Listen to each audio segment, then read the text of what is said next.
इस वीडियो में हम 145 का रिमेनिंग पार्ट बी, सी और डी डिस्कस करेंगे कि क्या चेंजेस आया है।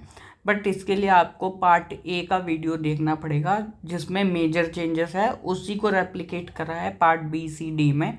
ठीक है, तो हम इस वीडियो में इस फॉर्म को क्लोज कर देंगे और आप अपने कमेंट्स डाल सकते हैं इस वीडियो के नीचे कि अगला आपको कौन से फॉर्म का कंपैरिजन चाहिए। Then we will make a video on that and make a easy life for both of us. Then let's see. First we will discuss part B and D और उसके बाद हम पार्ट सी पे जाएंगे क्योंकि इसमें कुछ ज़्यादा चेंजेस हैं। बी डी तो सिमिलर है टू पार्ट ए। तो एज वी नो कि बी हमें कब फाइल करना होता है, जब हमारा remittance is chargeable to tax under 1961, ठीक है, या फिर 2025, और amount is exceed 5 lakh rupees in a financial year, but हमने एलडीसी ऑब्टेन कर रखा है, सिंपल। ठीक है, तो उस केस में पार्ट बी भरते हैं हम। तो रेमिटर की डिटेल देखोगे तो सिमिलर के आधार नंबर हटा दिया है जो हमने पार्ट ए में डिस्कस करा था। यहाँ पे भी पार्ट ए वाला ही सेम है कि आधार नंबर हटा दिया, बाकी सिमिलर और कुछ चेंजेस आपको नहीं देखने को मिलेंगे। पहले क्या एक बस ये है, मतलब ईमेल आईडी फ़ोन नंबर वो सेम पार्टी वाले हैं, कुछ चेंज नहीं है इसमें, इट इज़ मोस्टली सिमिलर। और आप देखोगे तो पार्ट ए के बेसिस पे वही है, पैन नंबर चाहिए और टैक्स आइडेंटिफिकेशन नंबर चाहिए। पहले आप देखोगे पार्ट बी में रेमिटी की डिटेल में तो टैक्स आइडेंटिफिकेशन नंबर कहीं नहीं मांगता था, ठीक है, बट अब हमें चाहिए, वो सेम हो गया। ठीक है, जो हमने पार्ट ए में डिस्कस करा था। Second, amount on which tax is to be deducted and rate on at which the tax is deducted percentage में, ये हमें देना पड़ेगा इसमें। ठीक है, यहाँ पे अमाउंट पेबल वगैरह वगैरह आता था। ठीक है, amount of TDS, rate, date of deduction, ये सब आ रहा है। ठीक है, प्लस बैंक वाला हमने पहले डिस्कस करा था, IFSC कोड और BSR कोड चाहिए। फिर AD वाला पॉइंट हमने डिस्कस करा है, इनकेस जो भी आपका पैसा रेमिट कर रहा है वो AD नहीं है, बैंक के केस में मैक्सिमम बैंक ही AD होता है, इनकेस वो AD नहीं है तो AD कौन है आपका जो अप्रूव कर रहा है ये सारी ट्रांजेक्शन, उसकी डिटेल यहाँ पे डालनी पड़ेगी।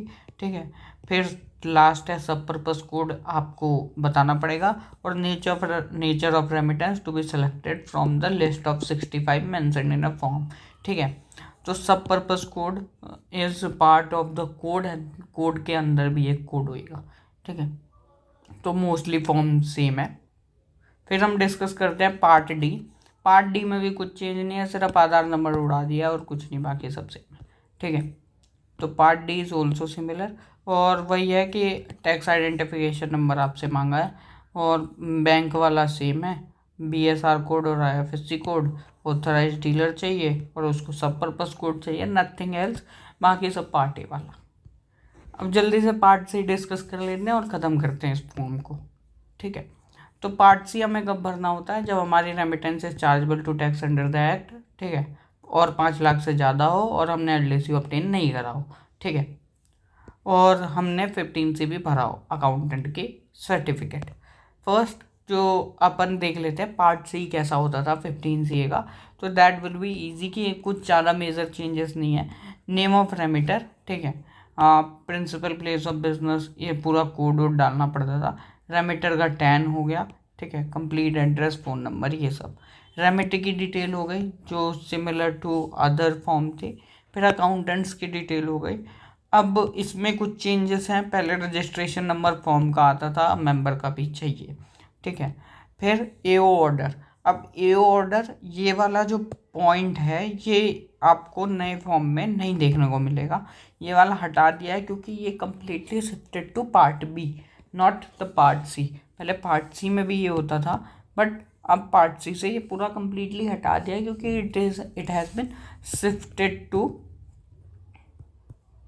Part B. ठीक है, ऑफ फॉर्म 145। ठीक है, फिर रेमिटेंस की डिटेल, मोस्टली डिटेल आपको पता ही है, क्या क्या डिटेल है, country, amount payable, bank, BSR code, propose date वगैरह वगैरह। ठीक है। फिर IT एक्ट में क्या प्रोविज़न है, क्या आपकी टैक्स लाइबिलिटी बनती है, वो पूछता था। फिर DTAA में कौन सा DTAA है, वो उसमें क्या टैक्स लाइबिलिटी है, तो वो पूछता था। ठीक है, एक बार गो थ्रू कर लेते हैं। फिर आपका क्या नेचर है उसके अकॉर्डिंग आपको सेलेक्ट करना होता था, business, income, royalty, FTS, short term, long term है तो क्या होएगा, तो वो सारी चीज़ें आपको देखनी पड़ेगी। ठीक है। अब नए एक्ट में क्या चेंजेस हैं वो मैं आपको गो थ्रू कराता हूँ। As we know part C similar है, सिमिलर केस में भरना होगा। और 15 CB की जगह हमने 146 में रिपोर्ट ऑब्टेन करनी है अकाउंटेंट की। तो सबसे पहला name, address, pan number, residential status, tax deduction और ईमेल, फ़ोन नंबर। फिर ये हमने डिस्कस कराई है। टैक्स आइडेंटिफिकेशन नंबर चाहिए, किसका, रिसिपिएंट का। ठीक है। प्रिंसिपल प्लेस ऑफ बिजनेस, ये पहले भी चाहिए होता था, आज भी चाहिए। ठीक है। Details of accountant, accountant who is accountant, accountant मतलब जो 146 भरेगा, तो उसका भी पैन चाहिए, पहले पैन नहीं चाहिए होता था। मेंबर का रजिस्ट्रेशन नंबर चाहिए, जो मैं बोल रहा था आपको, पहले फॉर्म का रजिस्ट्रेशन नंबर चाहिए था, मेंबर का भी चाहिए और फॉर्म का भी चाहिए। Date of registration number, UDIN भी चाहिए इसके साथ, इसमें पंच करने के लिए। 146 acknowledgement number, name of proprietorship form और फॉर्म का रजिस्ट्रेशन नंबर भी चाहिए। ठीक है, तो दोनों चाहिए। पहले अगर एक ही चाहिए होता था। ठीक है, तो ये चेंज है। फिर हमने बैंक की डिटेल में हमने डिस्कस कराई है, पार्ट A में IFSC और BSR कोड सब में चाहिए। फिर अगर आपका बैंक ऑथोराइज डीलर नहीं है और जो पैसा भेज रहा है वो ऑथोराइज डीलर नहीं है, तो कौन ऑथोराइज डीलर है जिससे आप अप्रूव करा रहे हैं, तो उसकी डिटेल यहाँ पे देनी पड़ेगी। प्रपोज डेट ऑफ रेमिटेंस और सब purpose code you have to put in there. ठीक है। फिर उसके बाद DTAA का अलग से क्लॉज आया है। ठीक है, taxability under act without considering the DTAA। अब इसमें क्या है मेजर चेंज, इस पूरे लेग में आपको रीजंस स्पेसिफाई करने हैं जहाँ पर आपका कोई आर्टिकल लग रहा है या फिर आपका टैक्सेबिलिटी नहीं आ रहा। तो जैसे एक्ट में देखते हैं इन, और ये वाला जो क्लॉज है, ये वाला जो पॉइंट है, इन्होंने कहाँ से उठाया है, आप अगर चेक करोगे पुराने फॉर्म का 15 CB, तो वहाँ पे हर जगह सिमिलर क्लॉज आपको दिख जाएगा पुराने फॉर्म का, नए का नहीं। नए में पुराने से उठा के डाला है, वो पुराना कहाँ से लेके आया है, 15 CB के क्लॉज से लेके आए। तो ये चीज़ है इसमें। तो टैक्सेबिलिटी देखोगे, is the remittance is chargeable to act, yes और no, if no give reason. पहले क्या होता था कि अगर हम नो करते थे या फिर हम बोलते थे एग्जाम्प्ट है, तो हम खुद ही रीज़न लिख के दे सकते थे। बट अब क्या है, अब हम खुद ही लिखे ना लिखे, उसने बोल दिया कि तुम लिखो, उसने आपके ऊपर रिस्पॉन्सिबिलिटी डाल दी। पहले रिस्पॉन्सिबिलिटी नहीं थी। As a practitioner you can do that, you may not do that, but अब आपको करना ही पड़ेगा। येस और नो, तो आपको अगर नो लिखा है तो नो का रीज़न दो, अगर येस तो आप कहानी बताओ पूरी, कौन से सेक्शन में है, amount chargeable to tax, tax liability, basis of determining, ये पहले भी था। ठीक है, परसेंटेज, ठीक है, ऑफ टैक्स डिडक्टेड। DTAA में क्या चीज़ है, सबसे पहला जब आप DTAA लगाओगे तो येस नो लिखोगे। The tax residency certificate obtain from remittee, तो आपको येस नो करना पड़ेगा। आप रेमिटर हो, आपने क्या TRC ऑब्टेन करा, येस नो लिखना है। अगर ऑब्टेन करा तो आपका रेलेवेंट DTAA क्या है। ठीक है, और TRC ऑब्टेन करा तो उसमें सर्टिफिकेट नंबर बताओ। तो ये सबसे बड़ा इंपॉर्टेंट पॉइंट है कि अगर आपने ऑब्टेन करा है तो उसका TRC नंबर यहाँ पंच करो, नहीं तो आपके ऊपर विथहोल्डिंग ऑब्लिगेशन रहेगी। ठीक है, फिर रेलेवेंट DTAA कौन सा है, आर्टिकल कौन सा है, फिर नेचर ऑफ रेमिटेंस, ये सेम 65 की लिस्ट है, उसमें से सेलेक्ट करते रहो। ठीक है, taxable as per DTAA, yes और नो आपको लिखना पड़ेगा। टैक्स लाइबिलिटी एज वो टैक्सेबल इनकम अमाउंट डालनी पड़ेगी, टैक्स लाइबिलिटी मेनली 0 होगी या फिर जो भी आपका रेट बनता है। फिर DTAA पे आपका मोटा मोटा अमाउंट आ जाएगा। ठीक है, ये हो सकता है कि आपकी 5 नेचर की इनकम हो तो सारा टोटल अमाउंट यहाँ पे, और टोटल अमाउंट पे जो भी टोटल टैक्स बनता है वो यहाँ पे पंच करना है। उसके बाद उस टोटल की डिटेल आपको नीचे में भरनी पड़ेगी। ये DTAA का स्पेसिफिक सा क्लॉज है। ठीक है। आप इस क्लॉज में आओगे तो आप एक क्लॉज देखते हैं, बाकी सिमिलर है, ठीक है। रॉयल्टी एफटीएस की डिटेल बोल रहा है, रॉयल्टी एफटीएस इंटरेस्ट डिविडेंड, ये 4 हैं। If such remittance is taxable in India as per D double A, yes no आप भरोगे। येस तो आर्टिकल कौन से में टैक्सेबल है, amount taxable in India as per D double A, क्या रेट पे टैक्सेबल है। अगर टैक्सेबल नहीं है तो if no furnish the reason, brief reason specifying the article of D double A. तो ये आप देखोगे तो 15 CA में ये सिमिलर, जो मैं अभी आपको बोल रहा था, ये सिमिलर क्लॉज यूज़ करा हुआ है 15 CB में। जो पुराना फॉर्म होता था, जो अकाउंटेंट भरता था, सर्टिफिकेट जो देता था वो भरता था, तो उसको ये लिखना पड़ता था। बट अब आपके लिए भी मैंडेटरी कर दी गई है। पहले आप लिख सकते थे, नहीं लिख सकते थे, but there is now responsibility on the company to specify कि क्यों नहीं है, ठीक है। तो similar language was used in earlier 15 CB।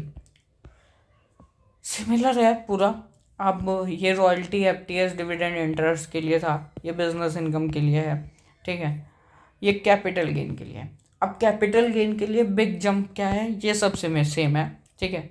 ये नो वाला सिमिलर क्लॉज, और ये पहले भी था, इसमें चेंज नहीं है। ये यहीं से उठाया था, पहले कैपिटल गेन वाले में ये क्लॉज घुसाया हुआ था, ये क्लॉज वहाँ से निकाल के सब जगह घुसा दिया।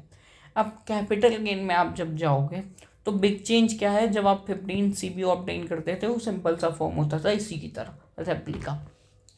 बट अब 146 फॉर्म देखोगे तो उसमें आपको कैपिटल गेन की हर डिटेल पूछेगा। सेल वैल्यू क्या है, कॉस्ट ऑफ एक्विजिशन क्या है, फुल वैल्यू ऑफ कंसिडरेशन क्या है, डेट ऑफ एक्विजिशन क्या है, शॉर्ट टर्म कैसे होएगा, लॉन्ग टर्म कैसे होएगा। तो वो और ये डिटेल आपकी मैच करती होनी चाहिए, नहीं तो फ्लैग हो जाएगा, और दैट में be subject to scrutiny by the department, ठीक है। तो ये 15 CB और 146 में जो चेंज आया है ऑन स्पेसिफिक दिस क्लॉज, उसके बाद आते हैं बाकी का सेम है। बाकी जो चेंज हमने पार्ट ए में डिस्कस करा है सेम चेंजेस हैं और नथिंग एल्स, ओके।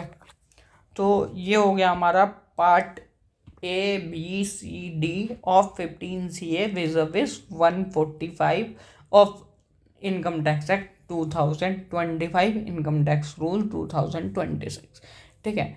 तो ये हमारा एक फॉर्म कंप्लीट हो गया। आपको और भी फॉर्म्स की वीडियो चाहिए तो please mention in comment, we will prepare the video and share with you. और वीडियोस के लिए प्लीज़ लाइक सब्सक्राइब करें, और ताकि मुझे मोटिवेशन हो to make such an amazing video.